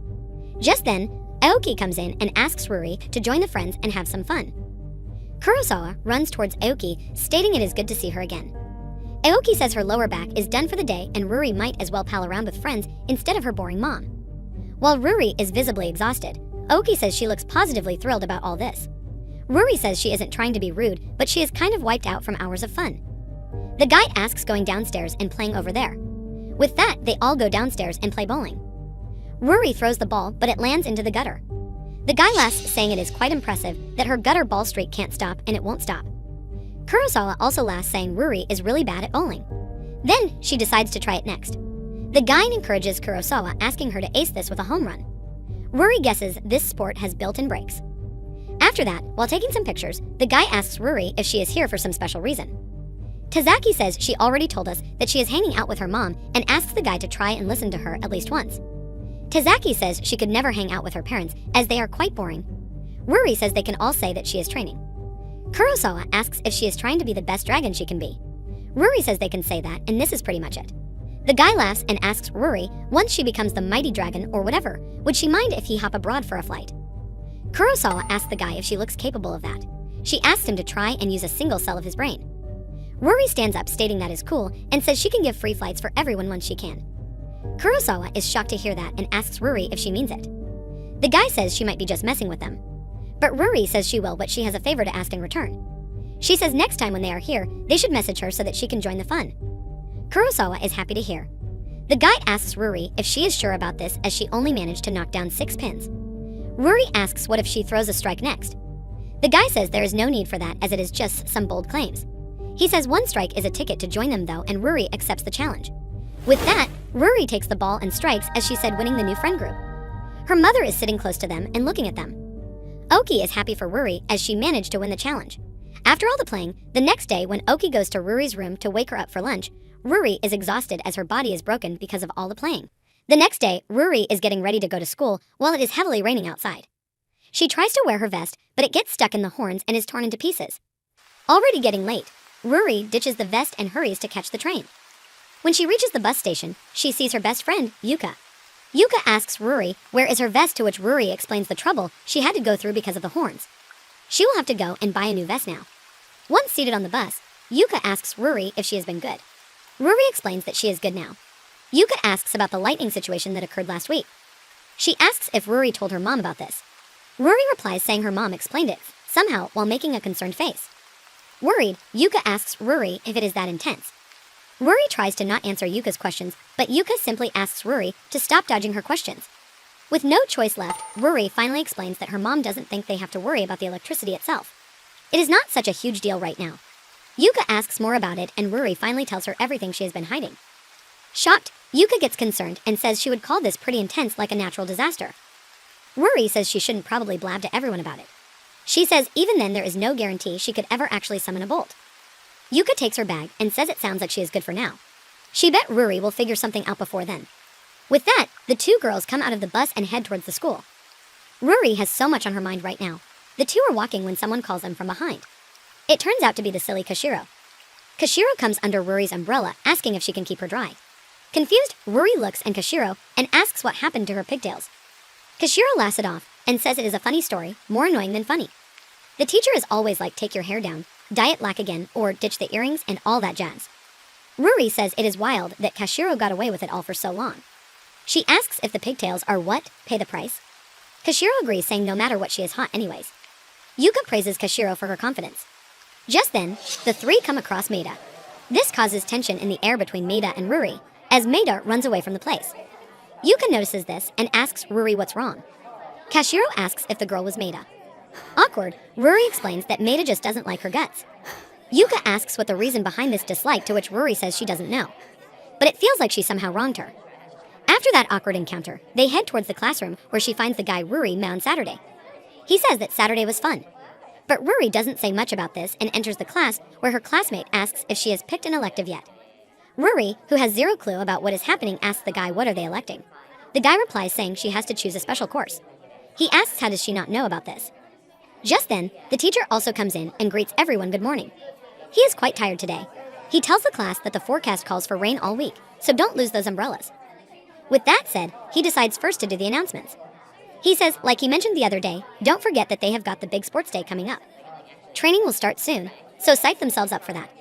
He adds that midterms are also looming and advises the students to mind their health in the meantime since they can't miss those exams. This time of the year can be rough, so hang in there and give it 110%. Ruri asks Kashiro about the big sports day. She asks if there is no rest for high schoolers. Kashiro asks Ruri how is any of this news to her. She guessed if there was a schedule change while Ruri was absent. The sports day got pushed back because of the rainy season. Worried, Ruri says she is going to burn out. But Kashiro thinks otherwise. She thinks that it is going to be fun. She also tells Ruri that a second half of the year is even more hectic with the school festival and all. As they are talking, the teacher calls Ruri saying her horns are a little dangerous piking out like that. Maybe they can come up with a solution for these horns.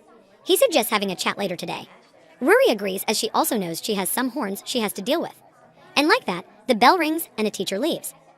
During recess time, Ruri puts up a show where she shows off her electricity skills to everyone. All her classmates are amazed by the electricity. One of them says it is the same shock from yesterday. Someone says her hair looks like a Shonen Manga warrior. Someone says it looks like she is in control of it now.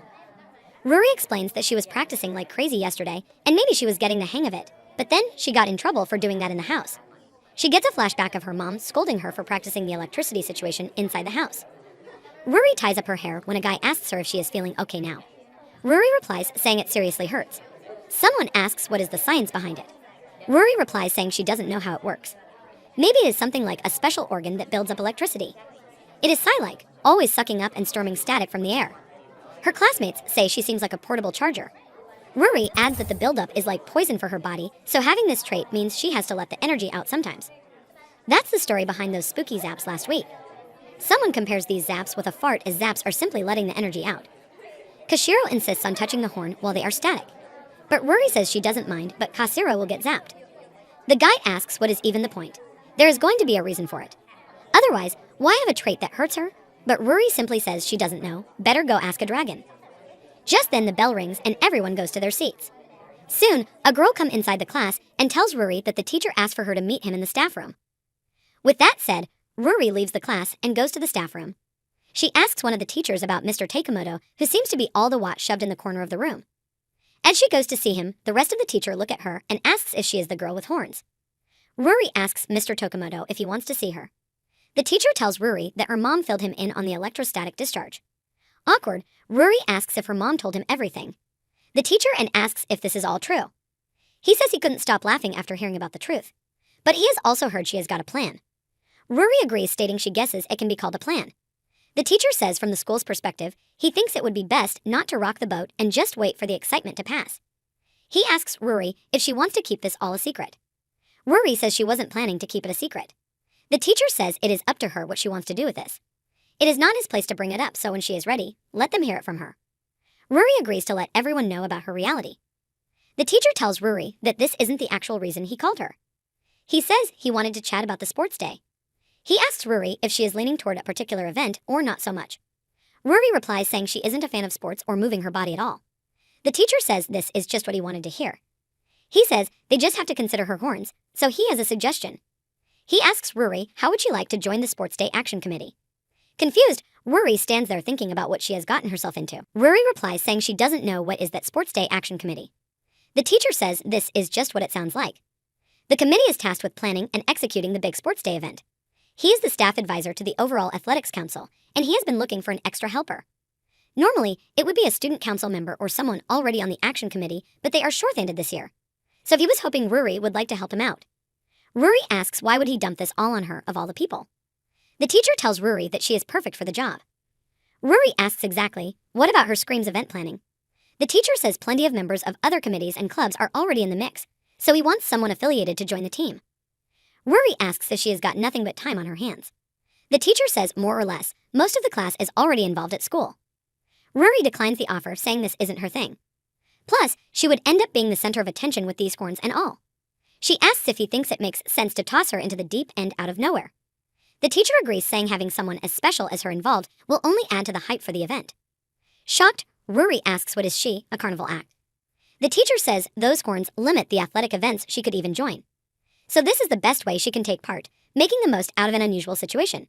She only gets 3 shots at events like this throughout high school, so it does matter. He says she has already admitted that physical activity isn't her thing. So she should consider this her doctor's note, so to speak. Ruri tells the teacher that he can't trick her. She knows the committee thing is going to be a ton of work, physical or not. The teacher says he will need an answer soon, though. Now would be great, actually. The gears are already in motion, much to do. After some more consideration, Ruri finally agrees to take part in the committee thing. After that, she tells her friends during lunchtime. Everyone is amazed as Ruri will help plant the sports day. Yuka asks Ruri if she is up for that. Kashiro says she never guessed that this would be her jam. Ruri replies saying there is nothing wrong with getting involved sometimes. Kasura says it sucks that she is already on another committee. She wishes she could join the sports on day 1. They ask what this group even does. Mayashida explains that they put together the schedule, set up the event, prep all the equipment, and communicate with each class. Yuka says Ruri was born to do all that junk. She asks Ruri if she is okay with this, as Ruri Yuka knows would never do any of this. Ruri says she is ready even though she isn't working from the goodness of her heart. She remembers the teacher telling her that to sweeten the deal, he would tell her what material would be on the midterm in advance. After all, it can't be easy being behind by a week. When her friends learn about this, Miyashito says the teacher is always working an angle. Yuka asks if he is resorting to bribes. She says he is such a slimeball. Ruri says she has got the permission to share the information with her friends. After hearing this, Yuka says the teacher is the best. The teacher pushed her hard enough and Ruri had a hard time saying no. They can see that. It seems like Ruri is a people's pleaser. More like a pushover. Kashiro says she guesses it seems Ruri is putting together their sports day this year. She encourages Ruri and lets her know that she has this. Just then, Ruri remembers something and hurriedly stands up and leaves after letting her friends know she has to be somewhere. Yuka asks Ruri if she's going to start the committee duties right off the bat. Ruri agrees and says there is always some task or another during lunch or after school. Yuka asks if Ruri is the only latecomer. Kashiro says she doesn't know. She adds that there is someone else from their class as well. With that, they wish Ruri the best of luck and Ruri goes to perform her committee duties. However, when she reaches the corridor, it turns out that Maida is also involved in the committee. Both look at each other with a concerned eye. Maida asks Ruri if she is also part of this. Ruri agrees and says she is looking forward to working with her. Maida says the same and starts walking while Ruri looks at Maida from behind, wondering how could the teacher not mention her. She wonders if that four-eyed slacker threw them into a cage together on purpose. The two girls walk together for a bit and Ruri asks Maida if she can ask her something. She somehow calls her with a wrong name and Maida corrects her that her name is Maida. Ruri apologizes and asks Maida if she is also a helper. Is she also a last-minute addition? Maida asks Ruri if she has got some problem with that. Ruri quickly clarifies that there isn't anything like that. She is simply just curious. Maida asks Ruri why she cares as it is none of her business. This makes Ruri sad as she wonders why is Maida always so arrogant towards her. She can't deal with her. She asks Maida if she knows what they are tackling. Maida asks Ruri if she doesn't know anything, to which Ruri responds saying no one told her anything. Ruri can't take this arrogant attitude of Maida anymore and comes forward to clear things out. She tells Maida that it is quite clear she doesn't like her guts. She kind of brought it up yesterday. Maida asks if they are doing this now. Ruri says Maida always brushes her off and everyone can see this. And the way she shut her down yesterday and told her not to talk with Maida. Ruri says she seriously doesn't know what she did to deserve that attitude. And if she is somehow reading her wrong, then she apologizes for it. She asks Maida to just tell her what her deal is. Maida responds to Ruri and asks why she feels the need to blurt it all out and make this a thing. Shocked Ruri stands there asking what does that mean? Ruri says she doesn't get it. She asks Maida what is she trying to tell her with this cold shoulder act. Just use your freaking words. Maida asks if Ruri seriously doesn't get it and wants her to use her words. Annoyed, Ruri agrees, asking Maida to spell it out. She can't expect her to understand if she doesn't say anything. Maida gets more angry and tells Ruri to forget it already. Not everybody gets along and normal people don't force this issue. They don't say these things. Use your words. Maida asks Ruri what is she doing in kindergarten. Ruri responds saying she isn't the one acting like a total jerk with zero explanation. It seems like Maida never learned that in kindergarten. She asks Maida if she has something on her mind, she should just say it. Maida agrees and is about to say it when someone interrupts them and asks if they are from classes 1 to 3. She says the meeting is this way and asks if they are here for the sports day committee.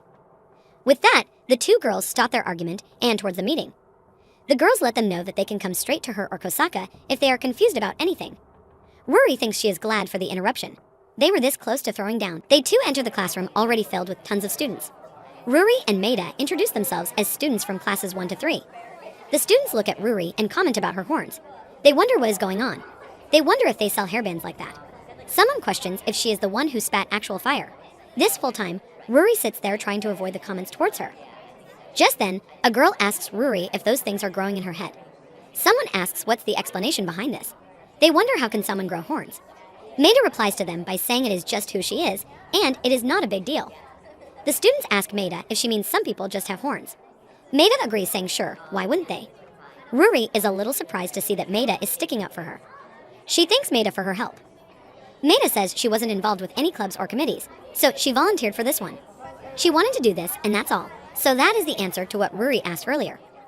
Ruri asks why Maida chose this committee as it is a drag. Maida agrees, saying it is.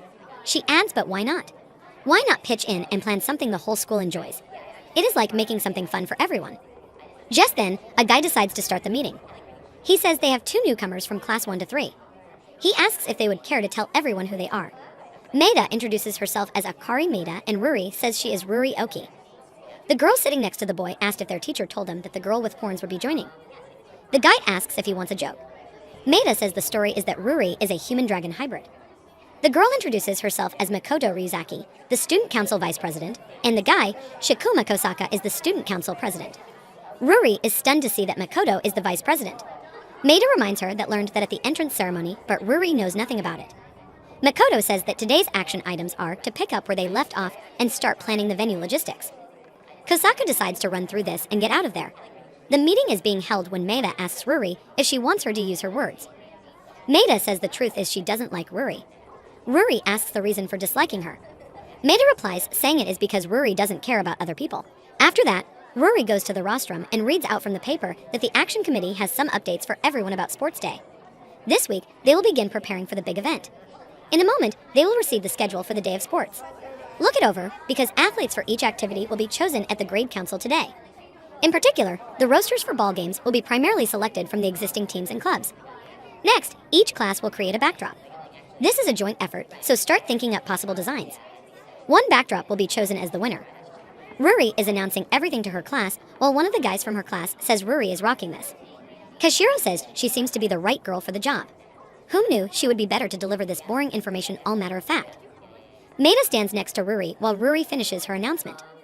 After that, she goes back to her seat embarrassed, as she finds it terrifying. Kashiro asks Ruri if she and Maida aren't exactly besties. Ruri tells Kashiro that she already knows for a fact that they are good friends. Ruri asks Kashiro if they two are close or something, as Kashiro did invite Maida to have lunch with them the other day. She asks Kashiro if she knows what is Maida all about. Kashiro replies saying she and Maida are pretty close. They go way back since they went to the same middle school.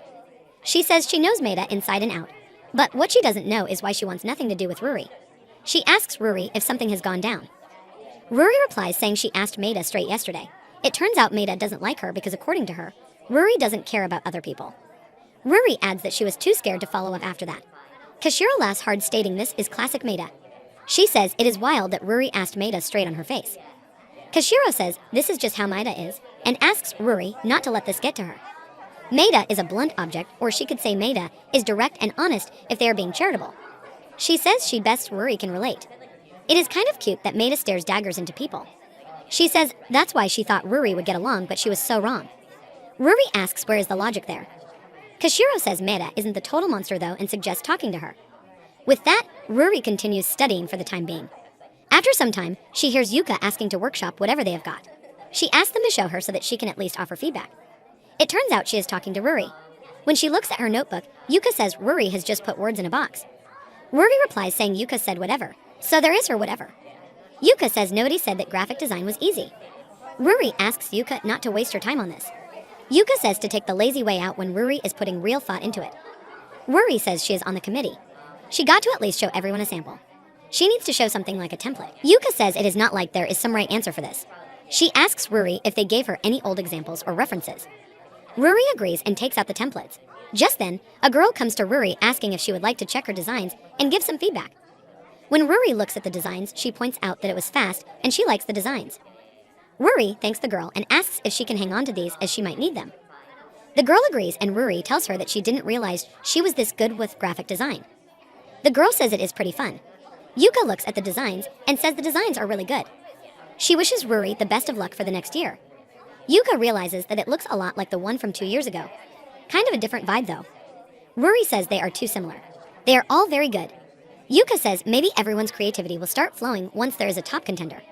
Ruri asks Yuka if she is good friends with Shioda as she chatted like it was nothing. Yuka denies it and says they don't have to be close to make small talk. They are in the same class. She tells Ruri that she should know Shioda by now. Yuka explains that Ruri doesn't need to be besties with everyone since class rosters get shuffled around every year anyway. Putting names to faces is enough to get by. Ruri thinks about the designs for a little and gets an idea. She makes some designs on the paper and shows it to Yuka. Ruri says she is going with the dragon theme again. She adds that she is trying to make a dragon, a carp climbing a waterfall, trying to transform into Rio. Yuka tells Ruri that she could use the art lessons. Yuka suggests showing the idea to Maida. Ruri gets awkward and declines it. Yuka says they are committee buddies, and she should see Shioda's design too. She lets Ruri know that this won't work if Maida and Ruri can't work together. Ruri says she doesn't want to. Maida says that Ruri will go to Maida and show her the design. There are no ifs and buts anymore. And with no choice left, in the next break, Ruri goes to Maida to discuss the backdrop design thing. She asks Maida if she has come up with something. Maida says she worked on it a bit and asks Ruri if she wants to see it. She gives some designs to Ruri. Ruri is amazed by them and says Maida did a bunch of them. But Maida says this isn't all of the designs. She takes out all the designs. Ruri says they have another master artist here. Maida asks Ruri what she means by another. She asks if Ruri can draw. Ruri denies, saying she can't draw. She shows her the designs from earlier, saying someone gave them to her. Maida looks at the design and says she recognizes Shioda's work. She has some skills. Ruri asks Maida if she can tell Shioda made them. Maida replies, saying everyone knows that Shioda is artsy. She is even making her manga. Maida looks at Ruri and asks if she has zero interest in other people. Ruri asks why she has to say it like that. Maida replies, saying because this is the truth. She sits there silently for a while, and then Maida apologizes to Ruri about yesterday. She says Kashiro said she could try dialing back the bluntness. And she already realized that she was kind of harsh towards Ruri. Maida adds that she meant what she said, but she wasn't trying to be mean about it. So she apologizes to Ruri for her behavior. Ruri responds, saying she gets it as she asked about it. Maida asks Ruri if she draws something. Ruri agrees and shows Maida her design, stating she isn't proud of it though. When Maida looks at the design, she says she can at least tell what they are. Ruri apologizes, stating she knows she sucks at drawing. Maida asks if it is about a carp turning into a dragon's. Ruri agrees and is happy to see that Maida figured it out.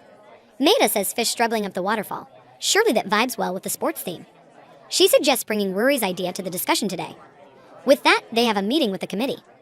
Meanwhile, Ruri is busy thinking about how Maida apologized for her behavior. She wonders if the ball is in her court now. It is kind of eating her up. At lunchtime, Ruri apologizes to Yuka for ditching her, even though Yuka has some shrimp to share with her. Instead, Ruri goes to see Maida and asks if someone is joining her. Maida asks Ruri why she cares. Without any second thoughts, Ruri grabs the seat in front of Maida and sits on it. She suggests having lunch together. Maida is shocked to see what Ruri just did. Yuka, Kashiro, and the rest are also in shock after seeing Ruri's bold move. Yuka and Kashiro never drop while Miyashido is concerned about Yuka. Kashiro asks Yuka if this is something Ruri normally does. Yuka denies, saying Ruri never leaves her side. Yuka asks why are they on such bad terms anyhow. Kashiro dismisses the question by saying it is a long story. But she ends up saying everything. Yuka realizes that Maida doesn't like how Ruri doesn't care about other people. Yuka tells her that Maida told Ruri straight to her face. Yuka is surprised to see that Maida is a straight shooter. Miyashido says that Maida's blondie is pretty twisted. Kashiro looks at Miyashido and asks if she is also joining the spy squad. Yuka says she disagrees about Ruri not caring about others. Meanwhile, Ruri is taking out her lunch when Maida asks Ruri to hold up as she doesn't agree with this. Ruri asks why not, as this is just lunch. They don't need to talk or anything. So Maida agrees and takes her lunch out as well. Ruri asks Maida if she always brings her lunch, to which Maida agrees. Ruri finds this impressive. Ruri says when her mom is too busy to make her a bento. She knows she should make one for herself, but cooking is such a drag, so she just picks up whatever is in the cafeteria. But Maida ignores Ruri and checks her phone. When Ruri sees this, she tells Maida that she shouldn't check her phone while eating. But Maida replies, saying who cares? It is none of anyone's business. She looks at Ruri, asking if she can help her. Ruri says everyone seemed to love the submission from Shioda. She wonders if they will end up picking that one. Maida says Shioda is talented, but for all of her technical skills, her work doesn't hit home for her. Ruri asks Maida what she means. Maida replies, saying Shioda should put more of herself into her work. Although Shioda is pretty mild-mannered, so she guesses it is not bad how that's coming through in her art style. Ruri asks Maida how would she tackle this if she were Shioda. Maida thinks about it a little and then says she would put a wild twist on the motif. Past designs already use kitty cats, so maybe make one of them a tiger. The composition too. This piece should be telling a story. She says it is a waste of talent. She says talk is cheap. It is not like she has the skill to make that vision a reality. She will give Shioda credit where it is due. Ruri tells Maida not to be so hard on herself. She thinks Maida has got plenty of talent. Maida says she is nothing special.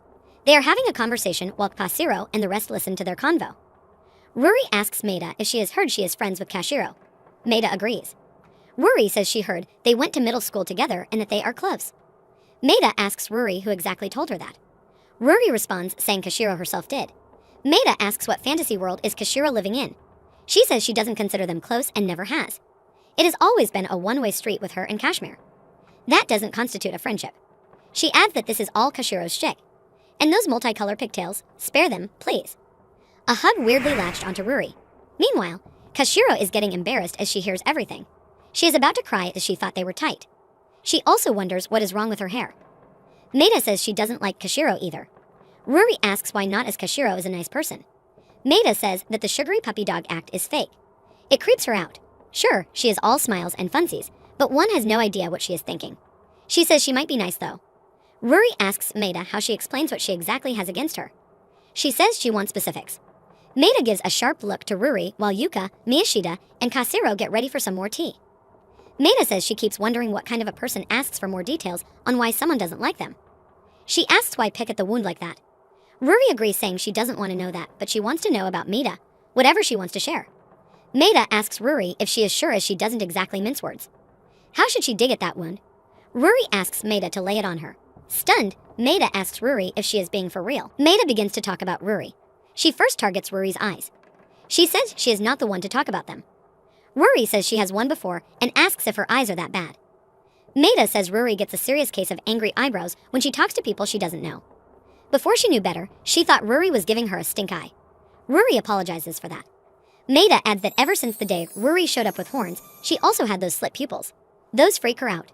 Shocked, Ruri asks Maida if this is true. She asks if she can borrow a mirror. She looks at herself and realizes she had those slit pupils. Maida continues saying that Ruri doesn't know people's names, and Ruri agrees, saying she can't deny that one.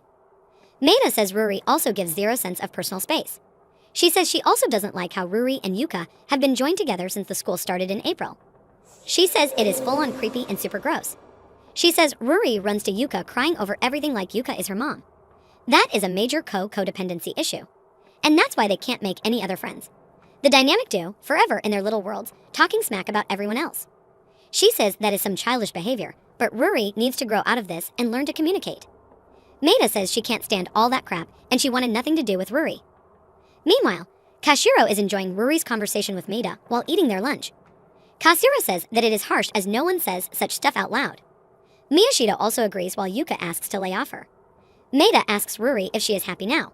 Ruri asks if there is anything else. Maida replies, saying she thinks that this is all, and Ruri continues to finish her lunch.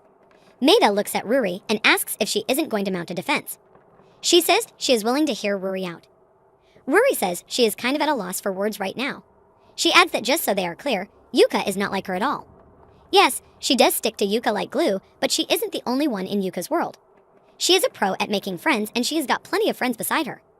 Yuka hears all this and is a little stunned by Ruri's defense. Ruri says Yuka is still nice enough to put up with her and asks Maida to not act like they are the same. Maida understands the whole situation and apologizes about Yuka's part. She says they don't come weirder than Ruri. Ruri agrees, thinking Maida is pointing at the dragon part, but Maida denies this. She asks Ruri if she is satisfied or if is she hungry for another beatdown. But Ruri says she is good. Maida asks why Ruri wanted to make this a thing. Ruri replies, saying she just wanted to know why someone doesn't like her. Plus, they are stuck together for this committee thing, so she might as well know. They will run into issues if she keeps rubbing Maida the wrong way. Ruri says she is going to make a genuine effort with the committee. Ruri says when she sees Ruri in action, it is clear she is serious about it, and Maida is allowed to dislike her in the long run if she wants, but maybe they can put that aside and get along for now. She asks Maida to let her know if she pisses her off again. She says she will try to make this work. Awkward, Maida agrees and says this is just a stupid sports day though, not a big deal. Ruri packs her stuff and says she is glad they could do lunch. Kashiro looks at Ruri and says she didn't expect Ruri to go this hard. Yuka asks Kashiro if she is that surprised. Kashiro says she has never seen Ruri to just chat with someone like this. Yuka says back in middle school, it was Ruri who reached out to her first. Shocked, Kashiro cannot believe it. Yuka says she is the one with zero interest in other people. Unlike her, Ruri is borderline obsessed with how others view her and treat her. So that is not how someone who doesn't care. But she wasn't making moves as bold as this back then. Yuka says she thinks it is because Ruri is surrounded by great people now. After lunchtime, Makoto and Kosaka ask everyone to break into their assigned groups. Just then, Maida comes to Ruri and tells her that the crap she said about how Ruri doesn't care about other people was wrong. She says she takes that back. Ruri looks at Maida with a blank face. Maida says she is still not a fan of her though. Angry, Ruri beats Maida and asks her to admit that she is pretty.